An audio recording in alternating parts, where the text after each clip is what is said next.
gravity he was blocking, so I had to throw a couple change ups, and I was missing a little bit, so I had to throw some curveballs at him. I had to get him to start swinging a little bit to open himself up, and once I did, his conditioning was checked. I made him quit. You definitely got hurt for a second. Can you tell us kind of what you remember about that and what was going through your mind as you battled back? I wouldn't call it hurt. Check this out. I don't spar. I haven't sparred in probably about 4 or 5 years. Yeah, check that out. Okay. I have a good group of people that I rely on that we really do they coach me and they drill me, and I have to rely on my own methodology of just my training from previous sports. When I do that, you don't want to take too many hits to the head or the body anymore in sparring. You don't need to do that, especially at this high level where I'm at. I'm the fucking champ. You guys realize that, right? I've been the champ. I am the champ. You have these two knuckleheads over there making this sport look bad. So when I had that media scrum over there and I yelled at all you guys, don't be feeding that bullshit. Straight up. I am the champ. I don't have a belt up here. I don't need to have a belt up here to be the champ. So if you guys want to feed that, go ahead, put that in your pocket and take it with you. But what I'm doing here is cleaning up the sport. This is an Olympic level type of sport and it needs to be cleaned up.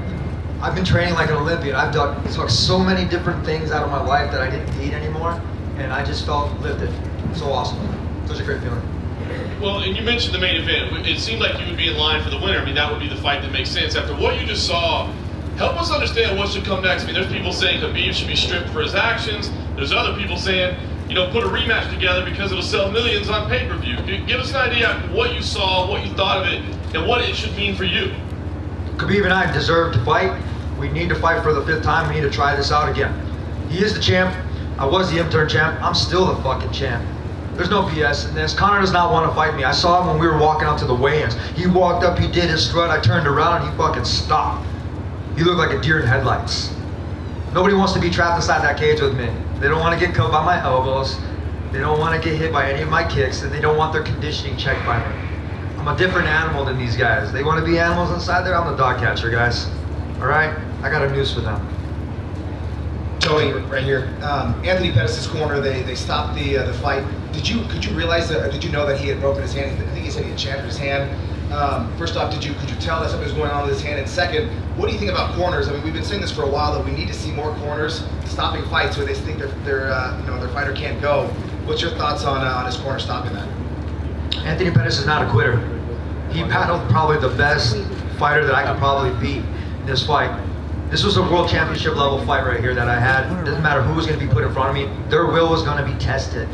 They were going to taste blood. I actually had blood in my eyes and we stopped. I was getting excited because I was battling a little bit of adversity. You said, you got rocked. Yes, I got frickin' rocked. It was amazing. You guys have no idea how well I battle under attrition.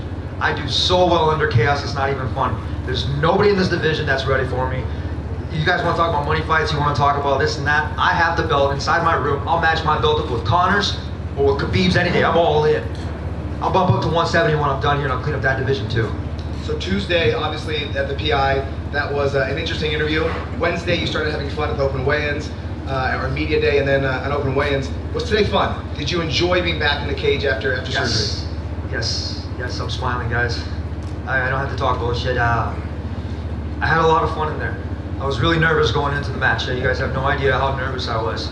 I was trying to find my groove, trying to listen to my music, but it was so hard. It's been a year since I've been competing inside this octagon. I wanted to go in there and I wanted to demonstrate everything that I've been working for.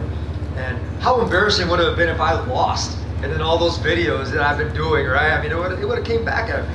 So I had to make sure that I went in there and I put this dude away in color, in fashion. So that way it would set me up for the next fight, which is the title fight. I am the champ.